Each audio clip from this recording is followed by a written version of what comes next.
for those who may be new, we have been recording the sessions. Part of that is something for Sophia herself, but it is for those who have been wanting to be a part of this, but they haven't been able to be at every session. What we're not doing is sharing those recordings with everyone. We're only sharing them with those people who request to be able to watch it, to stay with us. And there was a concern expressed in the first session when we first brought up the topic of recording, that we didn't want to hinder people in any way from feeling that they may be exposing themselves too much, or not knowing who may be seeing things. We didn't want to put any obstacle in the way. So that's how we've structured it. So it is being recorded, but it's not necessarily going to be shared with anyone except those who have wanted to be a part of things from the beginning. And we are recording. Thank you. Thank you.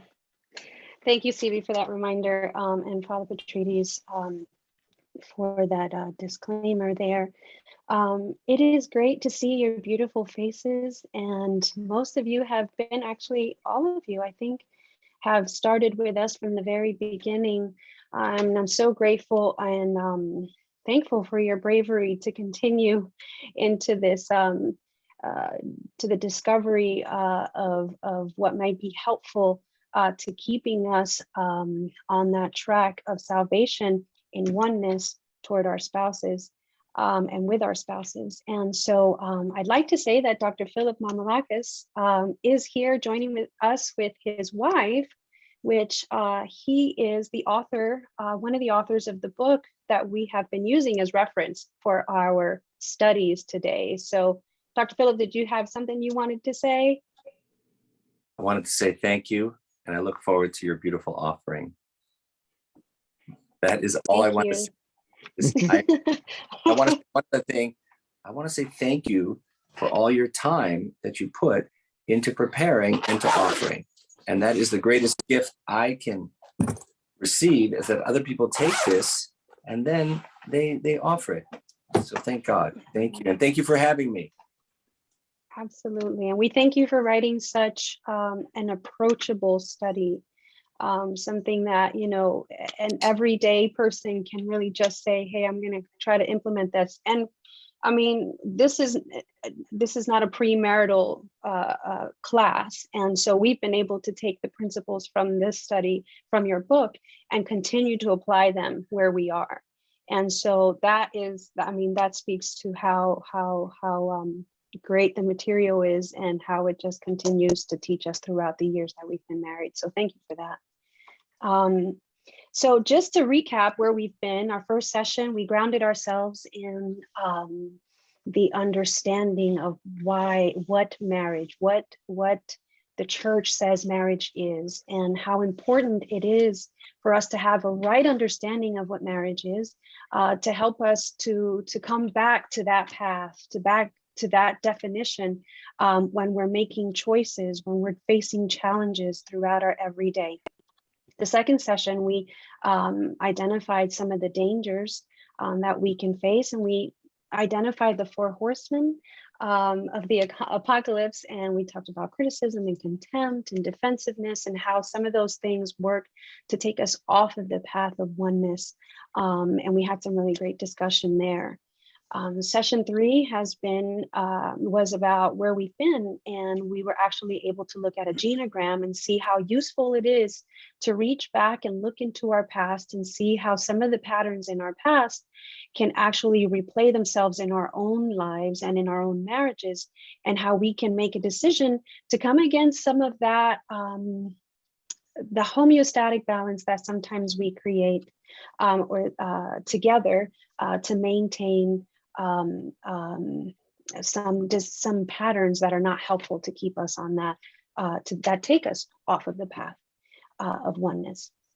And last session, we really focused on where we are. And I took a lot of time to talk about some positive functions of conflict. And I went a little bit off of our reference book and discussed that conflict can actually be a positive thing. I thought it was really important to discuss that, because oftentimes we move away from conflict because we think it's negative and that there isn't use for conflict. And sometimes we repress what we're feeling, and eventually it comes out somehow, and maybe not in such a positive and helpful way for our marriages. And so I thought it was important to tackle that, and you know, and to identify some of those the reasons why conflict can actually work positively in our marriages. And so the other thing that I also mentioned, I'm sorry, did somebody say something?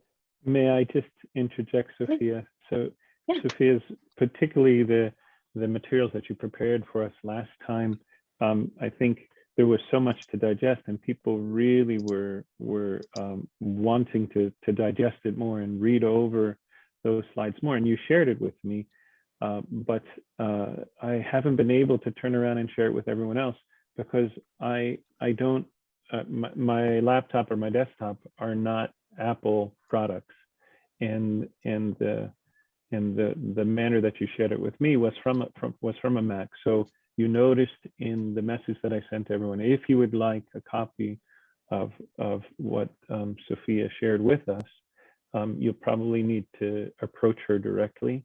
I think I could possibly share it with somebody from my phone too, but contact Sophia or contact me, and I'll let Sophia know and give her your email so she can share it with you. But you're going to need an Apple product to be able to go through her, I think, unless you know better.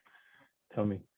No, I can also change the format. You know, I can put Okay. it into a Google Doc, or I can certainly put it in an outline form and make it, yeah, I can change the format and make it easier for everyone to open up. So I can do that as well.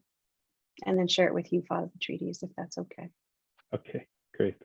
Oh, and I'm happy for anybody who wants to contact me as well, that whichever way. So perhaps then it might be useful for me to share my screen here so that you can see.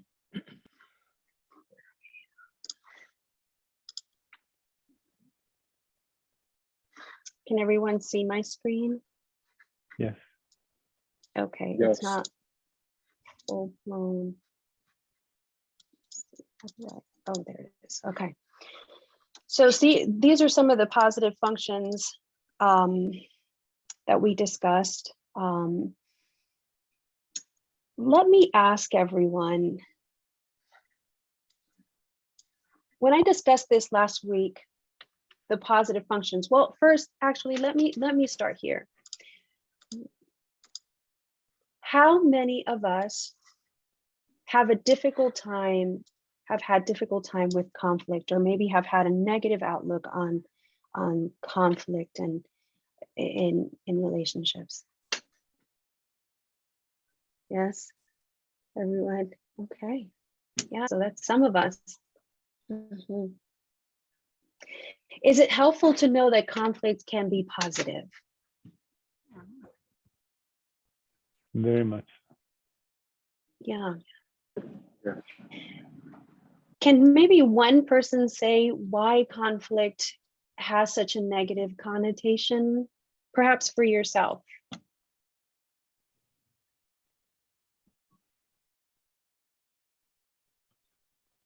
Hi, I'll share. I'm Georgia. Part of the reason why conflict is negative to me, and I had a negative feeling in my heart about it, is because I feel like I didn't have very much conflict in my family of origin growing up.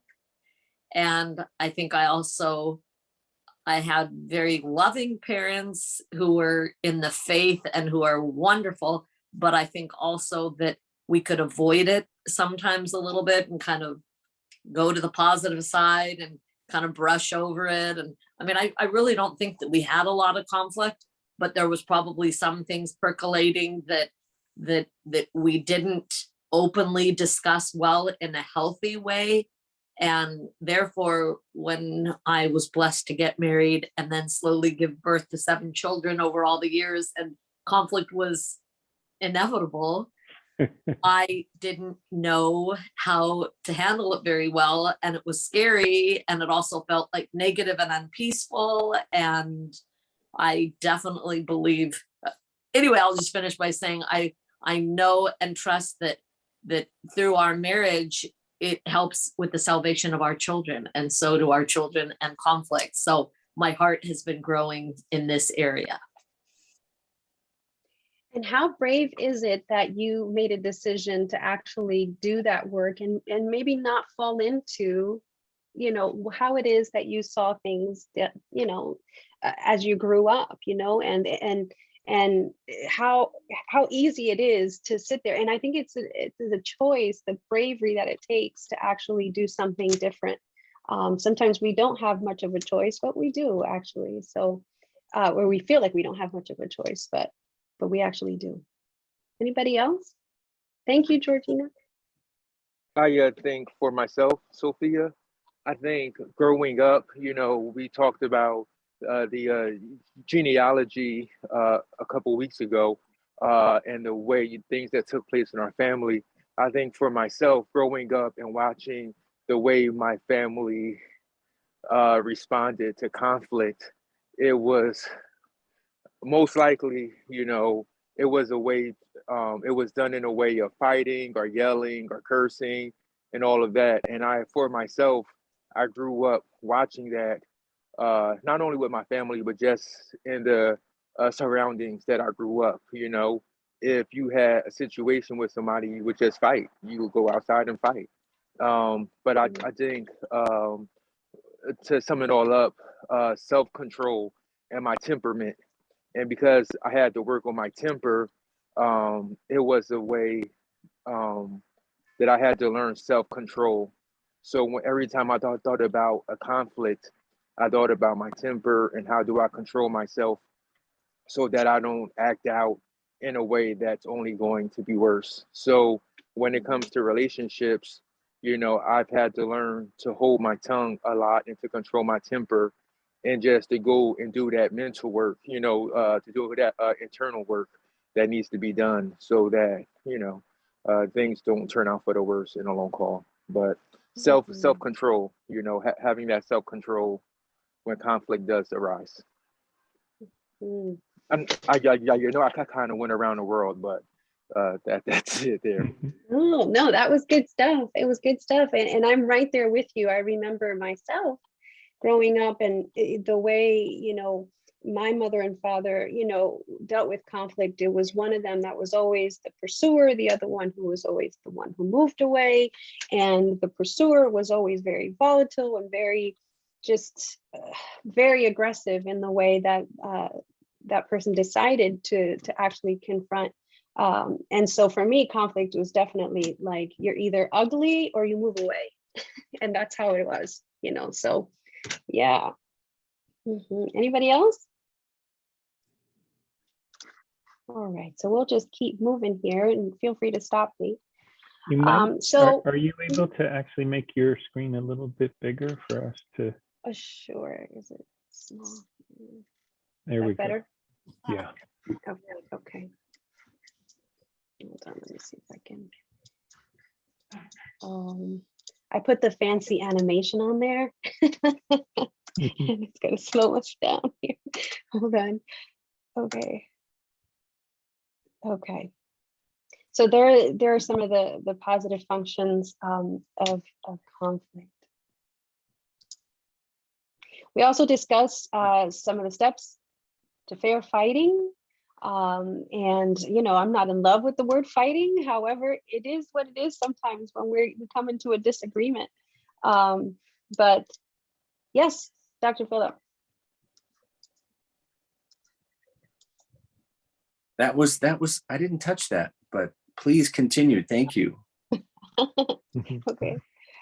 Oh, wait, I'm sorry. I don't know what happened here. Okay. So please forgive me because I don't know how to manage both this Zoom thing and the presentation. Okay. Let's see is that bigger? Does that get bigger when I do that? Yes, it just did. Okay, Great. All right. I think that will work better. Okay, so steps to fair fighting. We talked about reactivity is the enemy of constructive fighting. So we said instead of reacting that we would take a moment to cool off. I know that when I said this, I felt like maybe I was going to get some pushback, but you know, because sometimes it's like, how does this look realistically? Did anybody struggle when I said this? Yes, I see 2 hands up. Angela. Okay, so I struggled not so much on the cooling off piece, but I struggled on coming back for the discussion. And in my relationship with my husband, I'm probably the aggressor. He's the one that moves away. So if we cool off and he moves away, oftentimes we never get back together again. I know you had mentioned that it should be the person who, you know, goes away that comes back, I guess. And that has been a sense of conflict that we often try to address. And, you know, it's like, I will say something and he has the silent response. And that just makes this whole approach very challenging. Sure, I can understand that. So what you're saying is that the challenge is, okay, you take a minute to cool off, or you take that time to cool off, but the challenge has been to make a commitment to come back to have a discussion. And then when you do decide, if you have that discussion, then the discussion is not very fruitful.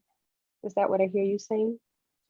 Yeah, I guess unless like I initiate that, let's get back to this topic, it doesn't often happen. And if I do and we wait too long, it's almost like we've forgotten what the initial discussion was really going back and forth. And so it's no longer helpful in resolving those issues. It just leads to more frustration. Sure, yeah, that can be really frustrating because you just then don't feel like any resolution, and perhaps the same issue can come back up again because it was never talked about. Yeah. Anybody else share that experience or has shared? Hi, this is Georgia again. I just wanted to say, when you said, does anybody have a reaction or a difficult thing in their hearts? When you say reactivity is the enemy of constructive fighting, the minute my heart sees fighting, I want to listen, and I should wait to speak, but it doesn't seem like fighting can be constructive. Like I would feel more comfortable if it said reactivity is the enemy of constructive communicating or resolving of an issue, or, you know, because I don't think fighting is a blessing. And when it happens, I think we need to halt and take a pause and come back when our hearts are peaceful, you know. So thank you for letting me share. Sure, absolutely. You know, and I said this before, I said this in our last session, and I think I started to say it here again. I don't like this word. I don't like the word fighting. The reason why I shared it is because the reference manual or the reference book that I used is the way that he wrote it. But I agree with you. Fighting, not a good word. It is not it's not positive, but you know, we understand what they mean. Didn't we last week, Sophia, try to give a synonym and say steps to fair conflicting? Yes. So, because we want to see conflict as positive. So I like that, fair conflicting. I like that. There we go. Let's just take out fighting. Yeah. And we won't. Does that make you happy, Georgia? It makes me happy too, I'm not gonna lie, because I really did struggle with it. But there you go. All right. If I could throw in a word. Deacon Jim, please. I'm hiding behind, Rule and I are here. So anything I say, she can kick me without you saying Yeah, we're it. fighting.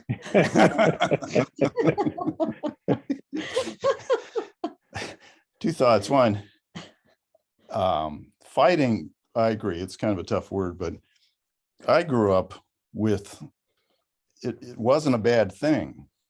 My mom and I all the time would get into very interesting arguments. And she was adopted, but we suspect some Italian blood in there or something. And the outcome of that was always great. And in business, constructive conflict always led to a better solution. Now, Rula feels differently. And one of the things I've noticed recently, so this is after 40 some years, right in the middle of an argument, one of us will begin to crack up. And sometimes when it's starting to happen to me, I'll actually hide my face so she can't see that I'm about to crack up at my own stupidity. But once somebody breaks and starts to crack up, then it's gone because both of us are cracking up. So I don't know if this just happens after decades, but that's been a good thing. So 2 thoughts.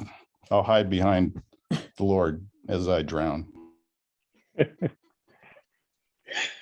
I think that's a precious gift. I think you know, good for you if it works to diffuse. So yeah, thank you for sharing that. Thank you for sharing. If anybody else doesn't, Stevie, did you have something you wanted to share? No, okay, I thought I saw your hand raised before. Sophia. Yes, Hi, sir. this is yes. So we talked about one is the aggressor and one, I forget what you said, likes the flight aggressor, and then one. The distancer, the one that goes away. Yes, Distancer. the distancer. Would you have any advice for when you have 2 people that are the aggressor? You have 2 hotheads in a sense. Does that make sense?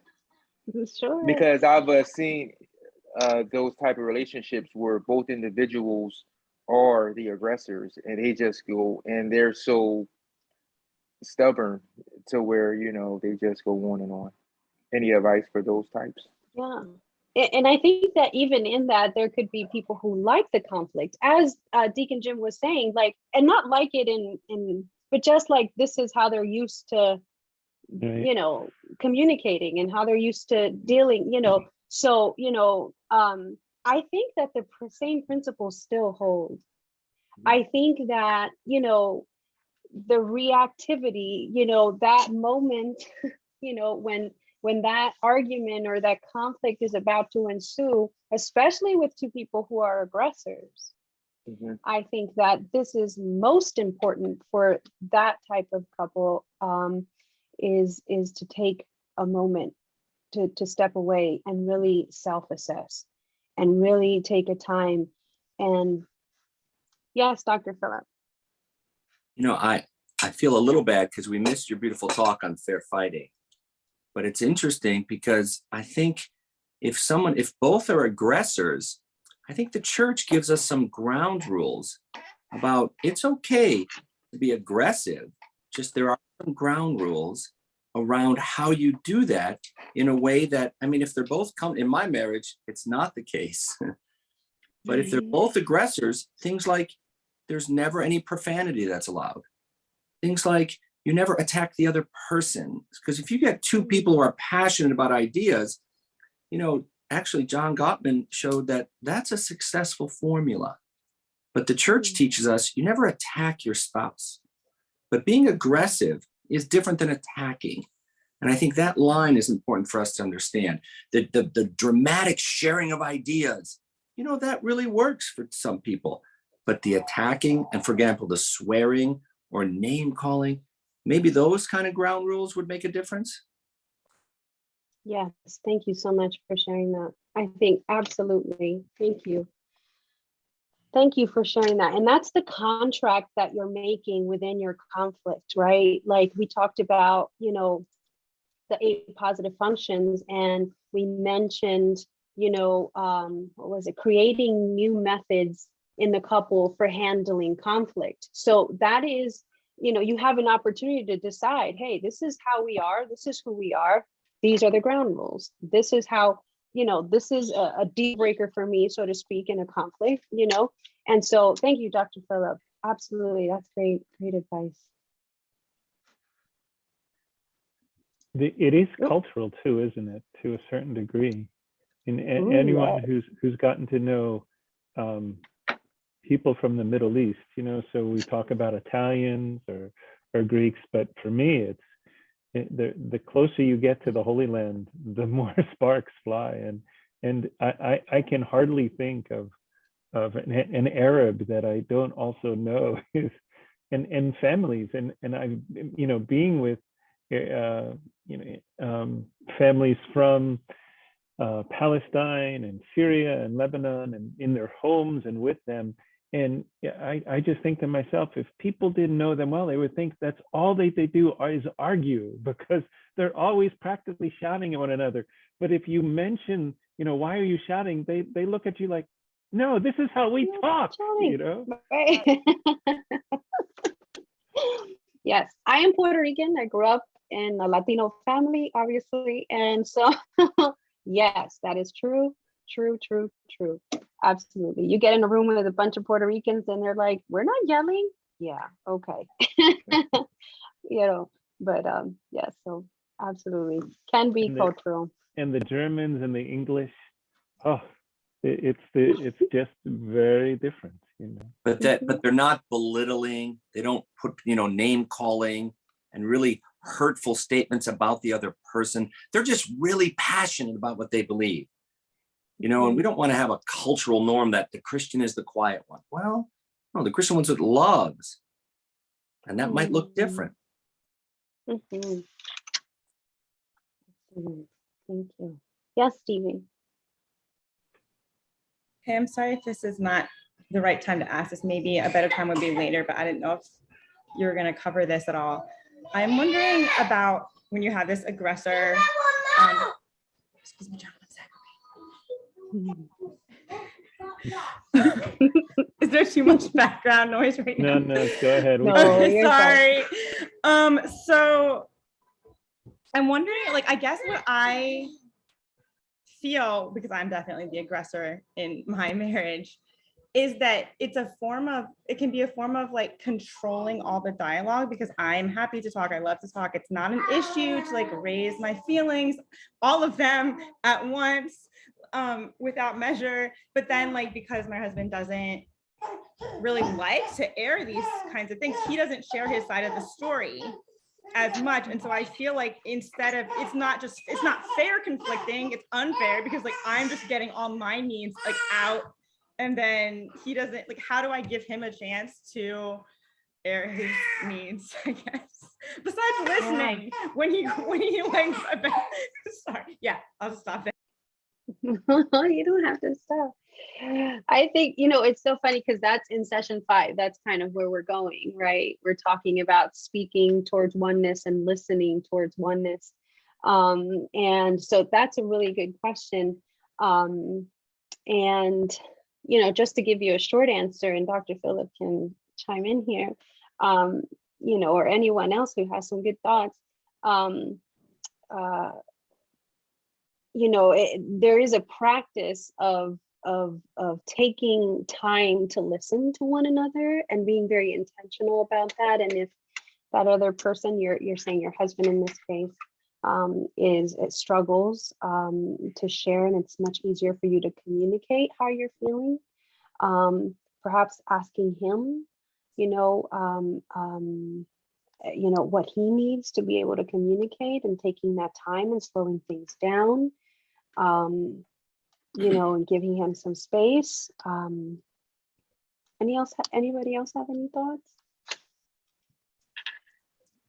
Sophia, have you noticed that some people have different processing speeds too? I had one couple where the wife would just go on, and 2 days later, the husband would come back and say, all right, now I have a response. And this is the asceticism of marriage, is maybe we need to wait. Maybe this won't be solved. But each one has that challenge. The one who tends to run away, that's the challenge. I need to come back. And the one who is ready to talk, they need to wait. It's like God gives each one a path. And for marriage to work, each person needs to say yes to what God is challenging them to. I love that. I love that mostly because I'm a slow processor myself.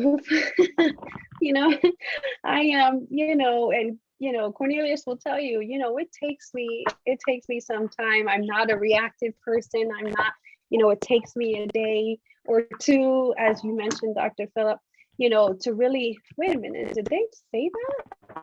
And how do I really feel about what they just said? And it takes me time to figure that out. Some people, and I always look up to people, like Cornelius, so it's like, oh, I could just say what I have on my mind and it's just out there and I can spill it out and there it is. And I'm like, I wish I could do that, but I can't even think that fast. I just can't, So yes, taking that time, giving them that time really will be helpful. And for me, if I'm given that time, I can come back with some really good stuff, I can come back with some really, good things that I feel. And, but if that time is not given, and, I want to say something, to what Angela was speaking to before, part of the steps to pair conflicting, is to make an agreement, to agree, what this is going to look like. In other words, if we walk away, we're going to come back at this time, no matter what, I'm sorry, Sophia. I'm so sorry, Sophia. Can we all mute our mics because it's a lot of noise and it's kind of distracting for me to hear what you're saying, Sophia. Yeah, I'm all. trying to figure out which person it is. There we go. So thank you. I'm not sure who it was, but there it is. So making that verbal contract and saying, hey, we're going to come back, after this much time, and really trying to stick to that. And if that time is not, that time comes and something is happening, then make sure you have a conversation and say, hey, I know we're supposed to talk right now. Let's talk in another couple of hours, or, just really, honoring the words that you gave to each other to come back. And that's especially important for the person who is the pursuer, because a lot of times they'll pursue and pursue because they're afraid, that there won't be that coming back, that there won't be, another time to talk about it. So let me just get it all out right now, and let me talk about it all right now. Sophia? Yes. May I ask Angela's husband a question? George? George, so you heard Angela say that that what Sophia was just saying again. Do you recognize that in yourself, that maybe there are times that you don't go back to an issue that was something in, or maybe you have your thoughts about it, your reasons for it? Yes. But typically the processing time, it takes me a while to get the right words together to be able to, and then by the time that I do, the moment has passed and, moved on to a different issue or different situation, I guess. That's the one big gap that's missing, I guess. So it almost sounds like you need to kind of agree to come together again, like say, all right, I've heard what you said. I'm not going to answer back right now. Let's talk about this again tomorrow afternoon, when we'll have some time together. And so that kind of lets Angela off the hook of wondering and waiting and thinking, maybe this isn't going to be resolved. She knows that you'll talk again, and it gives you the time to gather your thoughts and your feelings. That's, well, yeah, we've talked about this a lot of times, but it's, typically coming back to setting that time and coming back to resolving those issues, um, never seems to happen, I guess. Just an Thank- example, if I could add something, Father Theodore. Well, let just- me thank George first for sharing that. We appreciate it very much. Mhm. So as I was sharing that, I texted George to see if he was going to contribute anything, or that it would have meant that I would have appreciated him if he had contributed, and that I was sad that he didn't. So thank you for encouraging him. And he very bravely shared. He did. He At did. 1 a.m. Yeah, you're in what country right now? Germany. Germany. Wow. Yeah, yes, and I greatly appreciate that he's willing to do that for us. Yeah. Right. We Yeah. want to applaud that your determination and willingness to work on your marriage too. For both of you to, decide to be vulnerable with us and share, so thank you for that. I want to keep moving along, and I know we've taken quite a bit of time, but I really wanted to reflect on our teachings from last week. Let's see where we go. So we talked about, and this is actually goes into session 5, and using I statements to state the problem. So when we come back and we have that opportunity to come back, then we talk about how we are speaking toward oneness and then listening toward oneness. And we'll get to that a little bit more deeply here in a moment. We also talked about some essential do's and don'ts, and how to be able to communicate. The way the author of the reference manual that I use, and perhaps Georgia may not like this word either, gripe. But I had a problem with that one too. That's why I'm like, gripe. Oh, that sounds so. But anyway, there that is. So let's move along here so session 4.2, and I know we're at 8 o'clock here, but I asked everyone last week if you would go through those self-assessments, and here are some of the problem issues that and more often come up in our marriages. And so curious as to how many of you were able to actually go through some of these. If you can raise your hand if you actually went through it.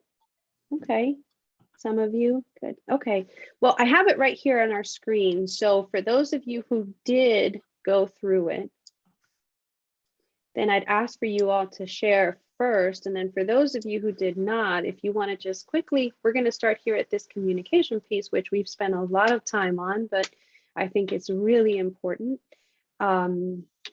And one of the biggest areas that is a challenge for marriages, and so in relationships. And so let's see, how, for those of you who did go through this assessment, how would you describe your communication after doing this assessment that Dr. Philip and is it Dr. Joanidis? Did I say that right? Father? Yep. Father Charles Ioannidis. Okay, Father Charles put together for us. Any thoughts? How would you describe your communication after doing this as self-assessment? What did you come up with? What did you notice about yourself?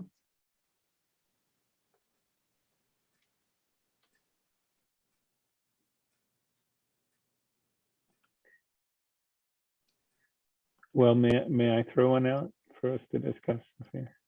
Sure. We're getting better at it, but number 8, President Ted and I sometimes avoid discussing certain things with one another because we know that each of us has our own reasons for why we don't address those things. But for me, a lot of it is fear. Is fear of what might happen if we discuss that.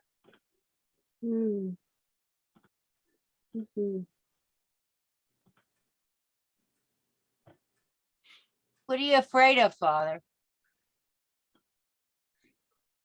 If I may ask. No, I appreciate you asking me, Cindy. I'm afraid of hurting my wife. I'm afraid of being myself hurt by something that she might say in response. And that's something that actually we've talked about with Dr. Philip, and he's been a help in our marriage for us to know how to talk and to address these things, and even at times realizing it can be helpful to have somebody else in our marriage with us to be able to address the hard issues.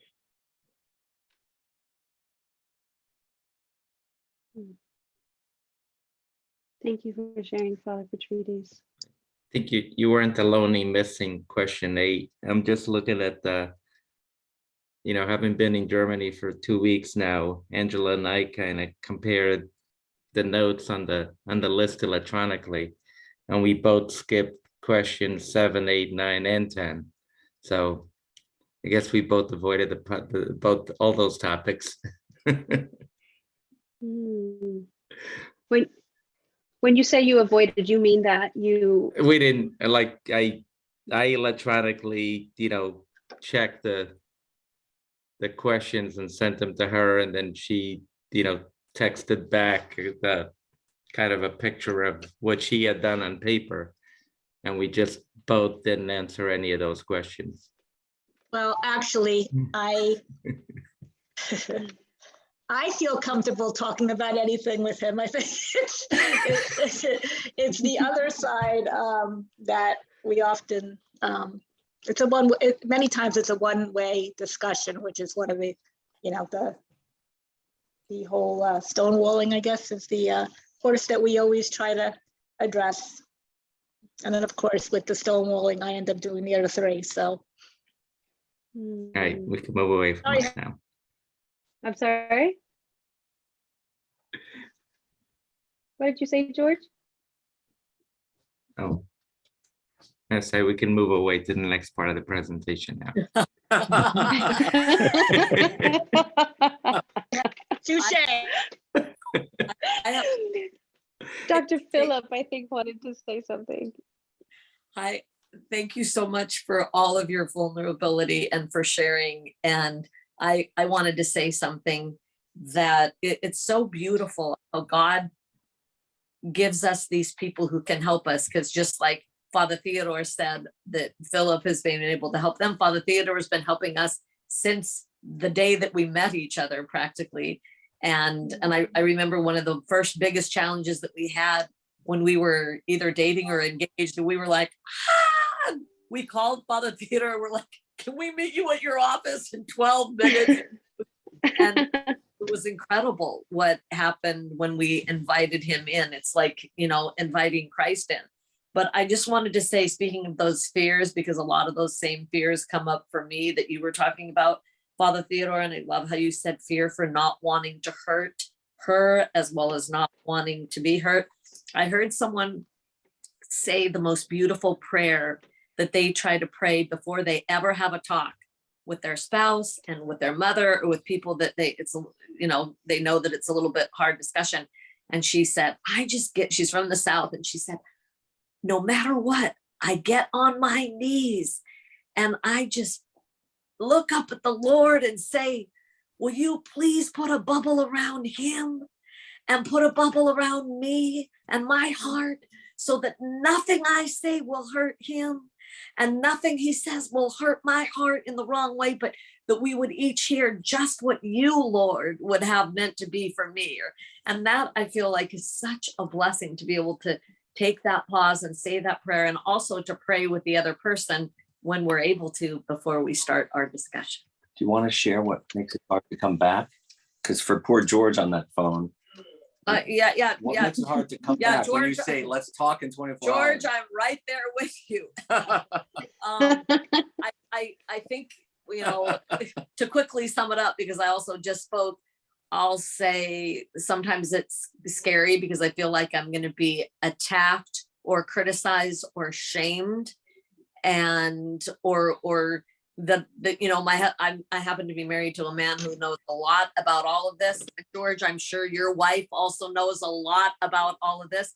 So I feel like, you know, I'm kind of saying that a little bit tongue in cheek, because really we're all equal in God's eyes, and and whatever each of us knows is important. So for me, just trusting, you know, God and trying to let go of that fear and give it to him and keep on working on coming back, even if it's really, really hard and I fail again and I don't come back, but then I can try again the next day to say, okay, well, maybe I can in an hour, maybe I can in 3 hours or in 24 hours, or sometimes when it's really hard with someone else there. And so it's scary because it hurts and it's into the conflict and it doesn't feel peaceful. And I'm just learning more and more to trust, and that my husband's not out to get me and we're on the same team, and good and blessings and miracles will come if we can come together to connect about it.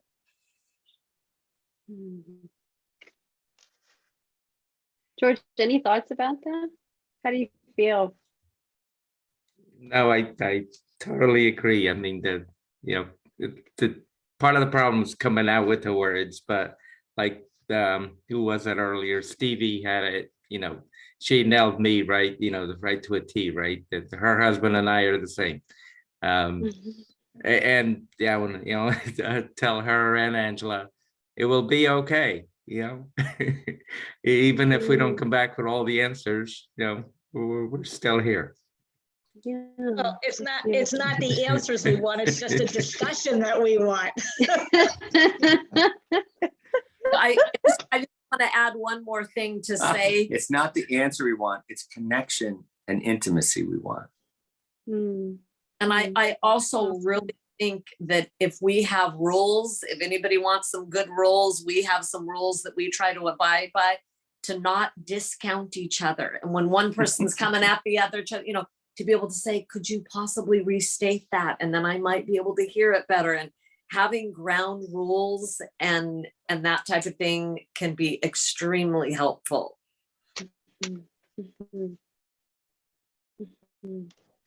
Thank you.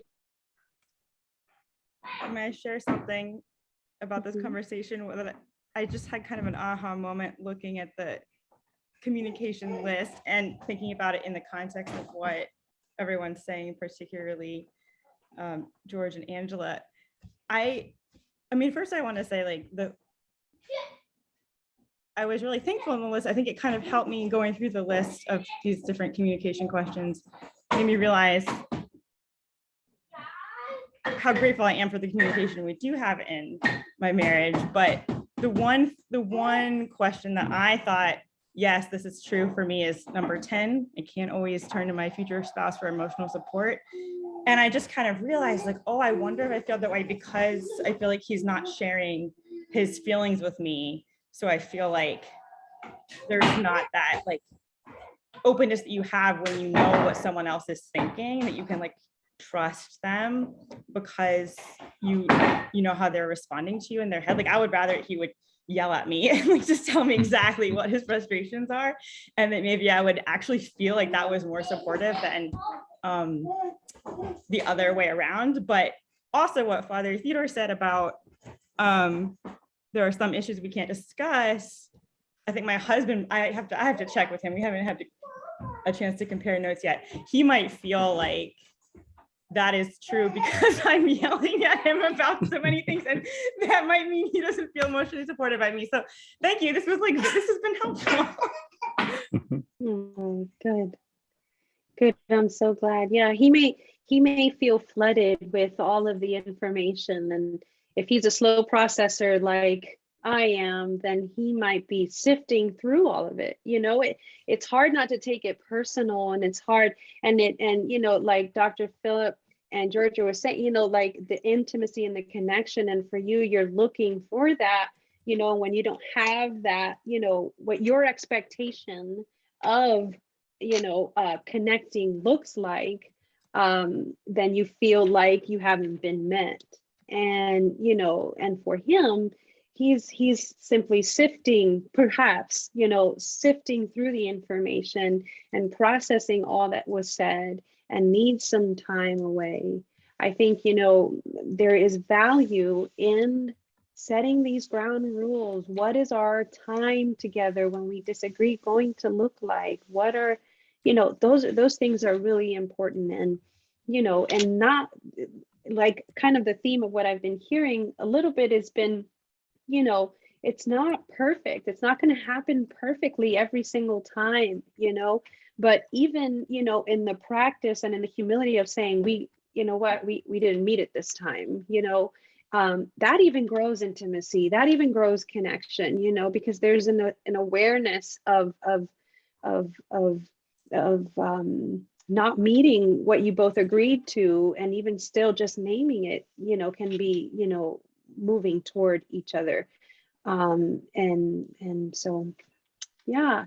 Nisia, I think you had your hand up before some time ago. Did you want to share? Oh, thanks. I really just am amazed at how willing all of you are to talk with each other, the couples that are present here tonight, to open up and talk about these things. I'm single and I'm participating in this series because I really think that some of the views I've had on relationships in the past were very flawed.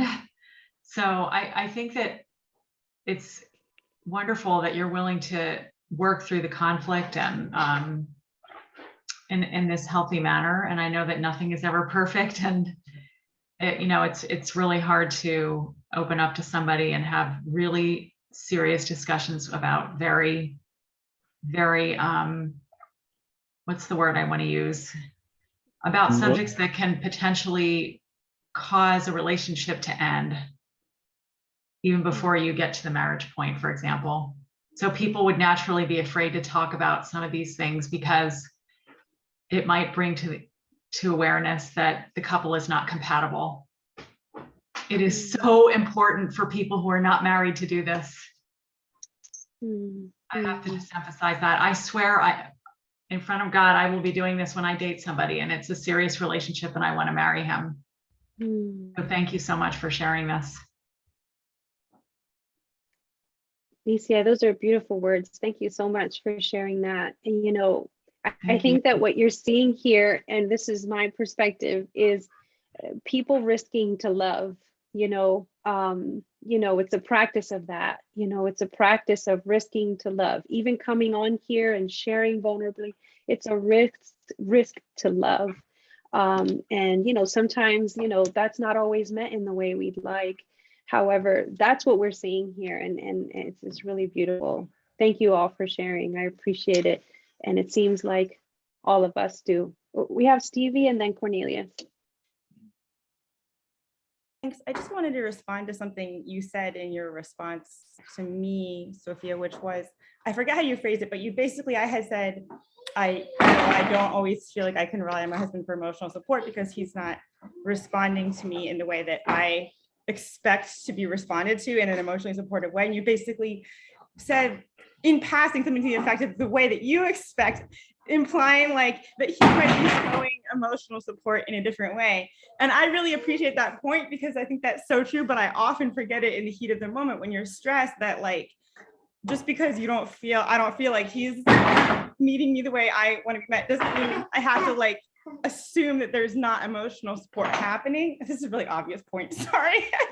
I just love it so much. Like the reminder to think about what is the other, in the heat of the moment, like what is the other person doing that they're trying to meet me, and like they're like giving blood for me and I don't even see the way that they're doing that, Yeah.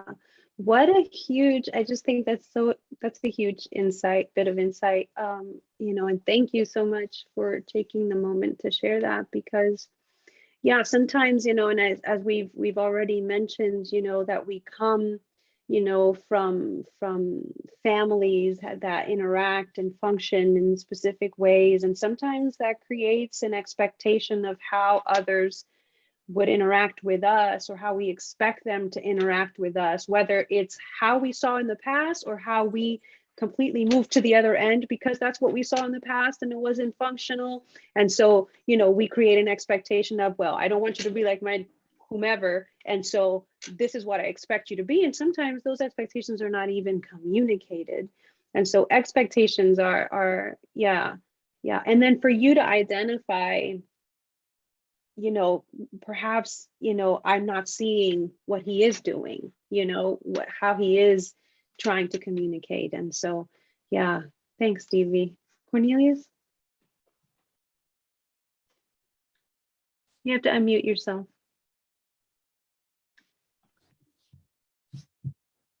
Sorry about that. I wanted to see what you all thought about just going back to giving time to think about it and process everything that's been said, because sometimes I see couples that say that and they do that, but then it lingers for weeks at a time and they never get back to it. And it's like they're going through the motions, of day-to-day life, but they're not really tackling the situation that took place. So is it fair to say that one of the ground rules should be, hey, we need to talk about this in this set amount of days?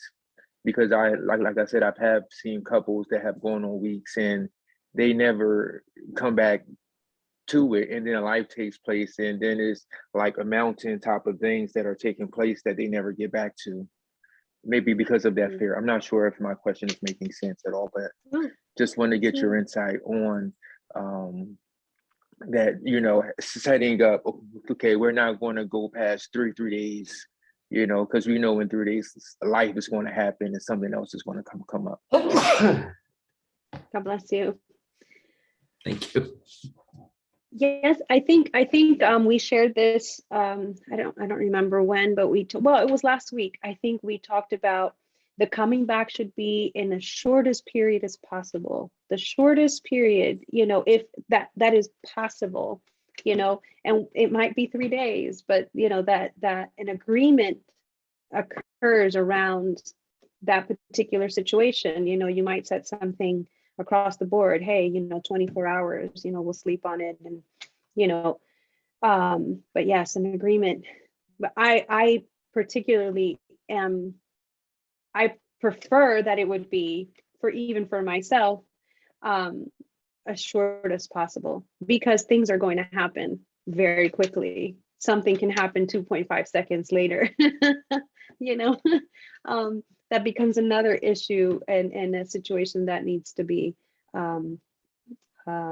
considered. Thank you. Yes, ma'am. You're welcome. Doesn't it also depend though, because sometimes people can think that so many things are so important, and then we're not just like taking it one day at a time. Like some of the biggest things that maybe we're having a talk once a week where we're talking about it, but it's just like sometimes I feel like, if we're like, okay, well, this little situation happened and we've got to talk about it, and we've got, it's almost like we can be so, it could be that we were so neurotic about it that we're not even letting God's grace come in and heal the way that he does, that things can be smoothed out and healed. And I feel like, I don't know, when I read the Lives of the Saints and I read this Yorondisa Macrina, who wrote The Words of the Heart, she's like, I don't know if you guys have this book, but in her chapter 24, she's talking about, the fear of God and how important it is, and the fruits of the Holy Spirit. And then when these things come upon us, and if grace enters, then we're so careful when we communicate. I'm not saying it as beautifully as she does, but then we begin to look like what's underneath it. And okay, this keeps on coming up and that keeps coming up. But 99% of the time I've learned it's not about what it's really about. And so then there's fear, or there's hurt, or there's something that somebody never felt emotionally attended to when they was a child, or there's my pride. And a lot of it can just be worked out a lot of the time, I think, through us being patient and knowing that some of this has to be pain that we have to go through to allow the other person to walk the journey without feeling like they have to be held up in court, and then let God's grace flow in. And a lot of these things can fall away because that's not really what it was about anyway. And I'm not explaining it that well, and I need to stop, but I hope maybe a little bit of what I was trying to share came across. Hang on a sec. I think when we have that pursuer and distancer like you described, the pursuer is going to want to address everything. And Cornelius, the answer to your question is, well, yeah, technically the right way is if there's been a wound, there should be a repentance. However, the distancer is going to say, that's not necessary. So we're all going to fall in our tendency to want to resolve and to want to avoid. And I think what we realize is there is a right way. If I've hurt someone, shouldn't we say, forgive me, and shouldn't we heal it? However, marriage, this love demands that you can't impose the right way. The gospel is an invitation. So Cornelius, we can't place a rule, because even though it's right, if you've hurt someone, everything should be addressed, but it has to be an invitation. And so you can see with the pursuer and distancer, we're going to have different tendencies. And that's where the spiritual father can say, Georgia, you probably need to go back and talk about it. And Philip, you probably need to wait for her. And that's why the guidance comes in each one of us. We're going to tend to justify our own path, but it's the invitation, each one of us, to say, all right, I don't want to, I'm going to try to. So, Philip, we can say that somebody else really has us in his hands, and he has a way, he has a process, and we just have to remind ourselves each day that the struggle is the sign that we're on the right path, but we need to continually be turning. We need to be turning, and we need to be careful that we're not using God to justify our desires. Because Cornelius, my desire is we attend everything. So I say, God says we should attend. My wife's desire is not to. So God says we shouldn't attend. And it's the spiritual father who says, don't use God to avoid or to do your will.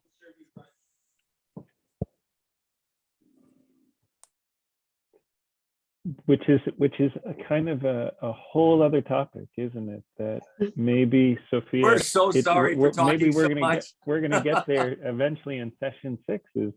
Is one of the 4 things that we bring along with us in marriage is our priests, and our parish priest, or it could be a spiritual father, or a father confessor, somebody else that helps us to understand the path of oneness, and we're there's enough trust there that we can let them. I can't tell you how many times I had to ask my spiritual father about things in my marriage, and I can say, and my wife knows, is that almost always he agrees with my wife when I spell it out to him, but I just need him to tell me that for me to then trust it enough to go with it in that direction.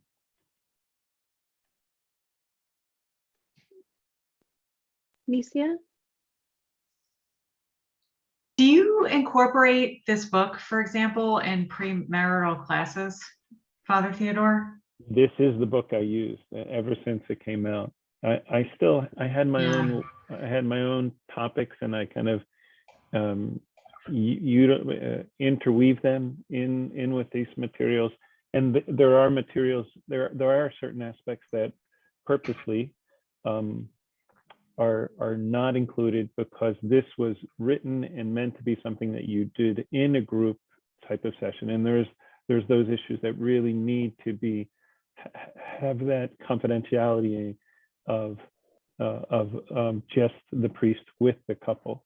That so they're not necessarily brought up in here, but they're mentioned in those who are trained in using the materials know how to address and when to address those things as well.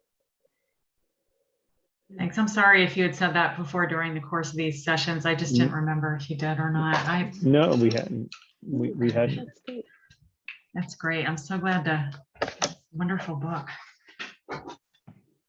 Now, there's somebody on iPhone who had a hand up before. I don't see who it is, but it says iPhone had a hand raised before. Did you still have something to share? Sophia, I think that may be Tangela. I'm not sure. Oh, Hey, Tangela, is that- everybody. Hey. Hey, I am enjoying this section. It's really bringing out a lot of information. I just been kind of sitting back listening and everything.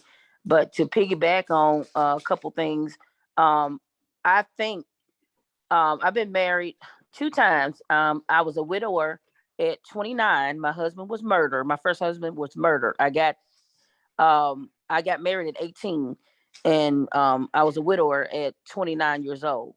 Okay, and so I got remarried, and I've been married now for approximately 12 years. Everything, pretty much everything everybody have said, I think it's a wonderful. Everybody have really hit on a lot of things that I have been going through, and I think the biggest thing is communication. And I think I forgot her name, the lady that spoke last. She was talking about how we kind of don't we kind of put things on the side. And I think Mr. Cornelius had said the same thing. We kind of put things on the side. We should have a time limit if, concerning our arguments. But also the other person has to want to resolve the issue as well. I heard somebody say that as well. But communication is the big thing to a marriage, and understanding how a person feels and what lines not to cross. In both of my marriages, the first marriage, the communication was not there.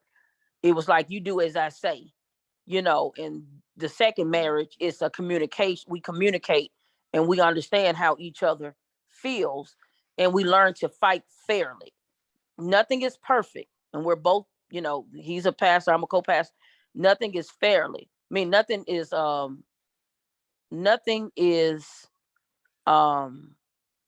we don't cross that line. We try to come back together if it's something that we disagree with. I'm sorry, I'm kind of going around the corner and back, but I think it's a healthy way to fight. And I think that lady, whatever her name was, she was so on point.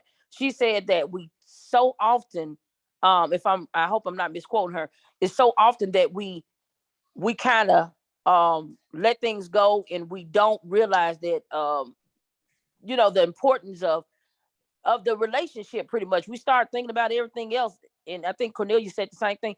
It's a way to do it, have a time limit to it, but we often we kind of let things go, and then it done got to the point where it's so bad, that we can't go back and change what has happened.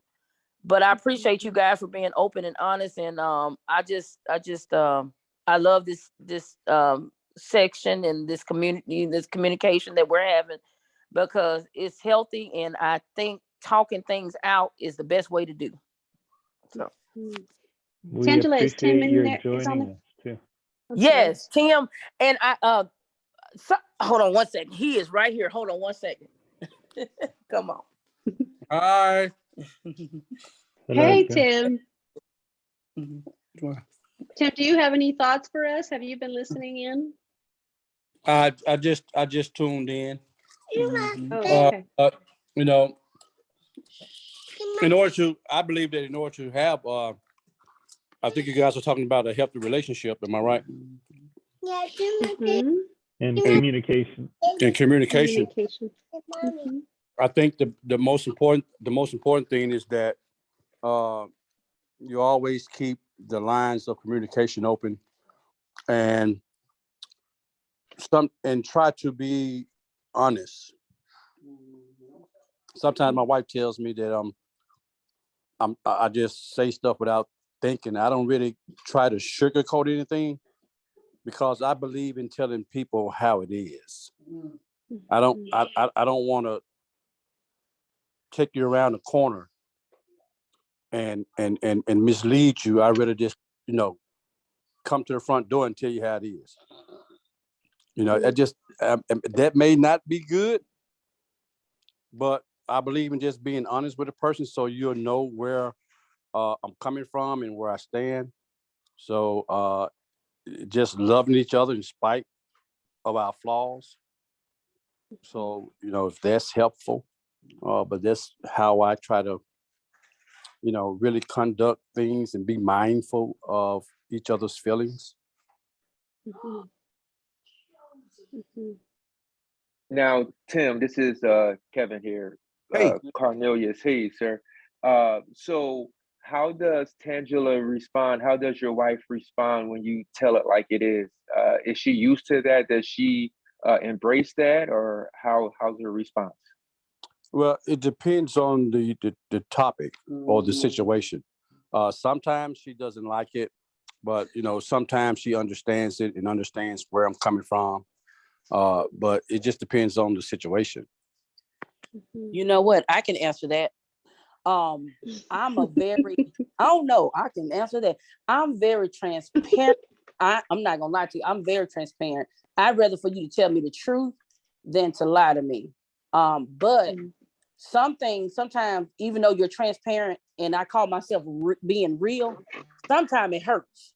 Sometimes it does. I'm gonna be honest. And this, like I said, this is my second marriage, widower, but sometimes it can hurt. But after I get over the shock of whatever was said, I'm okay. I feel a little bit better because I'd rather for a person to be open and honest with me than to allow or make me think that something's good and it's not.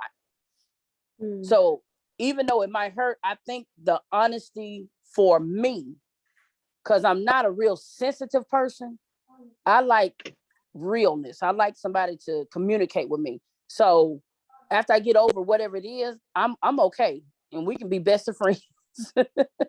Yeah. So, and my personality, I'm more of a outgoing person, and he's more of a quiet person. He's very quiet. So we're like, when people see us, we're like night and day. I'm more of a communicator. He's more of I'm a hold things in until the end. And but we've learned how to communicate. And we laugh a lot.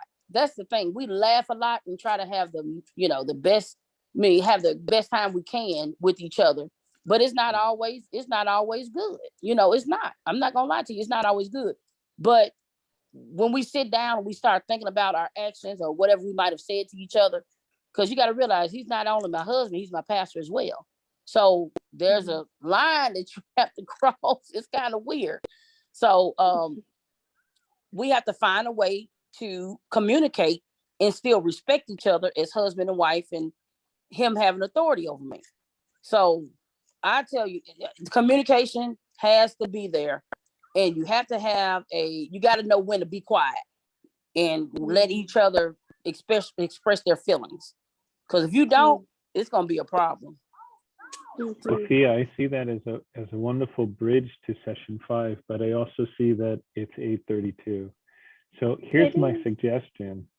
Yes. My suggestion is that we're going to add another week. Instead of trying to finish in 6 weeks, we're going to go ahead and take 7 weeks. But we also have to have a little discussion, which is why I'm interjecting now, because next week is the beginning of Great Lent. And I was thinking we might be able to go ahead on Wednesday night, because the first week of Great Lent, when we're doing Compline every night, we're actually doing it early enough, even with the canon at St. Constantine and Helen, that we could still be on by 7. But you're not available on Wednesday of next week. So we talked about taking a week off and meeting again the following week. And I suggested Thursday because there is pre-sanctified on Wednesday, pretty much the rest of Great Lent, and that takes us a little later into the evening. But that Thursday is not good for you. So we need to have a little discussion as a group and figure out, and obviously it's going to have to be when you're available, Sophia, how to go forward. What night to do this, to have 2 more sessions, and when we start up again, and the time. So let's start with you. Your schedule changes at St. Vladimir's, right? And the first week of Great Lent, there's like services morning to evening, and the next week is really out for you. Yeah, pretty much the whole week. I mean, I have pockets of 45 minutes, but that's probably not going to be the most amount of time that we should have. So we have Lenten retreat and we have all the services. So next week, and then the following week, I have hybrid week, which I'm taking, or rather reading week, which I have a hybrid class that I'm taking, that I'm in class morning and afternoon sessions all week, starting Sunday through Thursday, actually. So outside of that, my schedule doesn't change. Like, it goes back to normal after that. So I'd like to hear everybody else. Is it okay if we take a 2-week hiatus? Or do we maybe try to set it for a later time, knowing that some people are not going to be able to join if we do it a little bit later? Do we want to consider a weekend night? Your thoughts?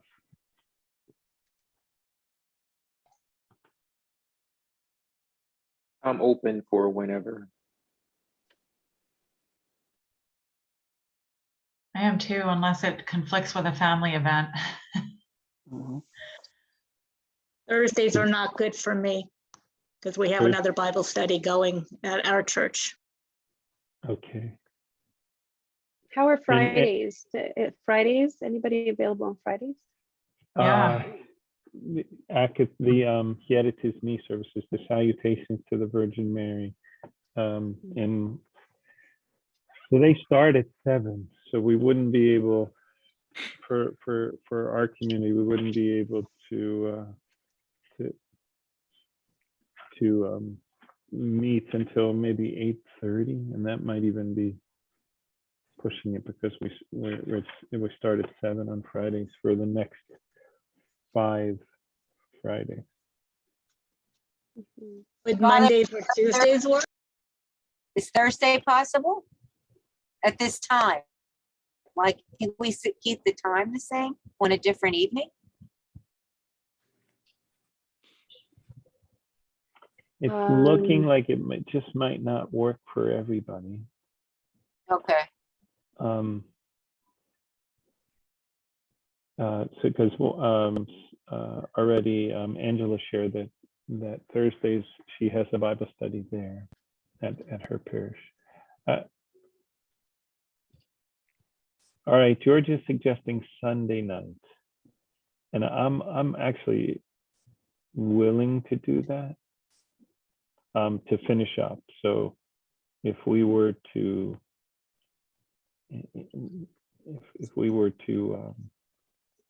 not this Sunday, but the following Sunday, to try to make it at like a 7 o'clock on Sunday. Let's see, that would be Sunday, March the 13th. How Sunday, March 13th look for everybody? I cannot make Sunday nights, but I think you guys should go ahead and do it if it works for other people, and I can watch the recording. I don't know. I can do it on a Sunday. Angela? The 13th, I start my hybrid class. I start it from Sunday to Thursday that week. It's Sunday. Okay. Yeah. So, excuse me, was Wednesday later a possibility? Sophia? Wednesday later. Yeah, starting the 23rd. Okay. 23rd of March. Like the 23rd can be regular time because my schedule goes back to normal. What about next Wednesday if we were to start at 8 o'clock at night instead of 7? Next Wednesday, the 9th. Yeah. I have the Lenten services, so I won't be available. They're still going. I have, in. yeah, it's literally, we have Monday, we have Lenten retreat all day, and Tuesday and Wednesday. I'm sorry, let me go get my calendar. Hold on. Okay. I'll tell you what times we have. We'll be back till 10 or 10:30. The 9th, yeah, we have daily matins, and then I have rehearsal, and then we have the 9th hour in Typica, and then we have pre-sanctified that is till 6:30, and then we have great compline at 8. So I literally, And like I said, I had like 45 minutes Yeah. in between. Right. And it is a requirement for you as a student to be at every single service for all For of the first this, week of grade for Lent. this particular week, yes. Yeah, the Mhm. first week. Is Compline just an hour long, or is it with the It's Great Canon too? It's with the Canon of St. Andrew, yeah, at Yeah. 9:30. So 9:30, I think, is just too late for most everybody to start at that time. And never mind, George would be 3 in the morning then. I'll be back stateside, flying home tomorrow. God willing. Okay. Oh, okay, great. What Wow, time this is is service a over? challenge. What So time is it- service over on Fridays? What time is the service over on Friday? Would that work after the Our- service, Friday? 8:30. So Friday, March 11th at 8:30. I'm sorry, what, March 11th at 8:30. Does that work for everybody else? Does that sound good for March 11th. everybody? Yeah. March 11th at 8:30. Yeah. Yes. Yep, I can do that. Hooray. Whoever suggested that, thank you so much. So that's when it'll be, everyone. Our next meeting will be Friday, March 11th. Maybe we'll discuss that night when our next meeting will be, and we'll have a clearer idea of when to set the final one. 7 o'clock again? Same time? No. It's going to be March 11th at 8:30. Okay, Denise. okay, 8 o'clock. 8:30 actually. Oh. Yeah. Write this again. Okay. Thank you all so much. Thank you, Sophia. I'll give you, Sophia, if you want to say anything else to wrap up, and then Deacon Jim, if you're still on, love to have you close us with prayer. And Philip and Georgia, just your presence is a gift from God for us always. So we really are. This is the second time that we've been using a book, and the author of the book actually kind of joins us. But in this case, we got the author and his wife. Even better. Bonus. Yes, absolutely. It's been a joy, Dr. Philip and Georgia. Thank you so much for joining us. And the rest of you, thank you again for sharing. Really appreciate it. There they are. Hello, Father Hello. Deacon. Via Canista. We exist. You ready? Please take us out. Name of the Father and the Son and the Holy Spirit. Amen. Lord Jesus Christ, Son of the living God, have mercy on us as sinners. Father, give us grace with each other. Learn how to take responsibility for our actions and to be able to be great lovers of you, our spouses, our family, and our neighbors. Bless us as we enter Lent, and give us the insight and discipline and love to know you better. Bless all the people online and their families, and for those who led the study. In the name of the Father, Son, and Holy Spirit. Amen. Amen. Amen.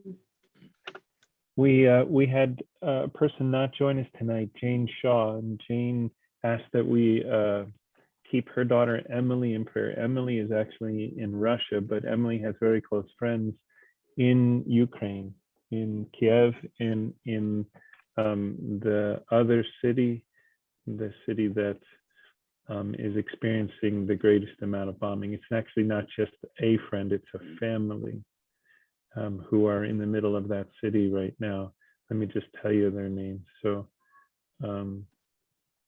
her daughter's name is Emily, and she doesn't say the names, but it's a family with small children, and Emily is actually trying to help place refugees. So let's pray for everyone in the Ukraine, but especially those who are trying to help others. The family is in Kharkiv right now while this bombing is going on. And this war, may the Mother of God hear our prayer, and as she has in the past, steer us all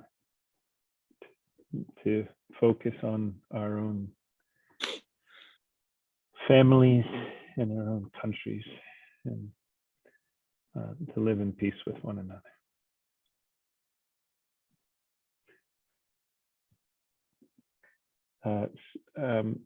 Sophia, can you close the screen? I'm sorry. There we go. Just to be able to see each other a little bit better. Good night. Good night. Be with all of us. Good night, everybody. Good night. Thank you, everybody. Thank you so much. Thank you so Thank much. you Good night, everyone. Good night, niece. Good night, I love you, Mom. everyone. Stay safe and well, Thank you. everybody. It's like a Good night, TV show, Angela. yeah. I know. Nick and Connie, we left you out of the conversation. I should have pulled you in more. Next time, be prepared. You're muted. I said, don't worry, I'm gonna be calling you. Okay. All right. Sounds good. Night. All right. Thank Good you. night, everyone. Night. Good night, everybody. Night. Appreciate it. Cornelius, you stay on though. We're gonna talk a little bit, right? Yes. And Sophia, if you could stay on as well. Sophia? Oh, okay. Okay. Sure.